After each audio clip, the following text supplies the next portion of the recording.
So after making man, God had Adam name all the animals, and in so doing, it became evident to Adam that he was incomplete. He could not fulfill the mission God would soon assign to him of populating the earth. Do not think for a moment that God was somehow caught off guard that Adam was incomplete for his mission. God is never surprised by anything that happens. If Adam had to describe Eve in a single word, he may well have said soft. Women have a softness about them that should never be construed to mean weakness. Proverbs tells us a lot about women and how much influence they have in their homes and in the marketplace. In fact, in terms of influence, women frequently have as much or more influence than men. If we went through Proverbs 31 in detail, we would discover much about the woman God had in mind when he fashioned Eve. But those details are for another time. By the time Adam names his new companion woman, God had already equipped her to be the perfect complement to him.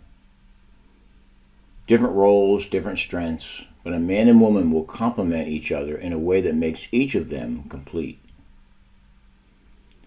There are reasons to believe that Adam was well up on the IQ scale, and Eve would have been his intellectual equal. The secular humanists that believe in evolution assume that the first humans merely grunted to make sounds and communicate.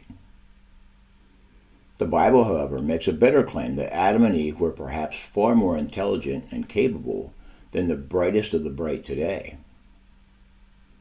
The rationale for Adam and Eve being high on the intellectual scale: today we have thousands of years and generation upon generation of what we might call institutional knowledge.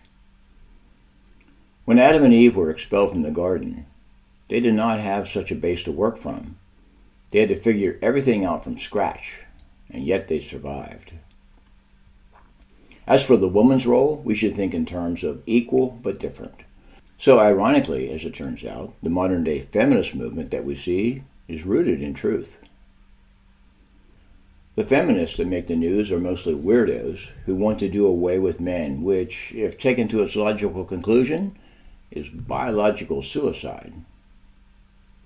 But don't let a few on the fringe detract from what God had in mind from the start. Equal, but different. Consider this question. If God had equality in mind, then why are our societies dominated by male power? And the answer is found in the order of creation and in the fall of man, which we will study in chapter 3. In the classes to come, we will cover this in much more detail, but for now let's just say that God has a plan that has largely been rejected by mankind. The beauty of women has sort of been hijacked by the world, to the extent that only physical appearance matters. So much so that women are objectified, and teenage girls are sometimes suicidal if they don't fit the mold of what the world says is beautiful. So let us not spend so much time on outward appearances, but let us concern ourselves with what the Bible calls the hidden man or the person of the heart. When were angels created? Job 38:4 would seem to put the creation of angels before day number 1 of the Genesis account. "Where were you," God said to Job, "when I laid the foundations of the earth? Tell me if you know so much. Who determined its dimensions and stretched out their surveying line? What supports its foundations, and who laid its cornerstone as the morning stars sang together and all the angels shouted for joy?" There was once God alone, then there was God and angels, then there was God, angels, and everything else.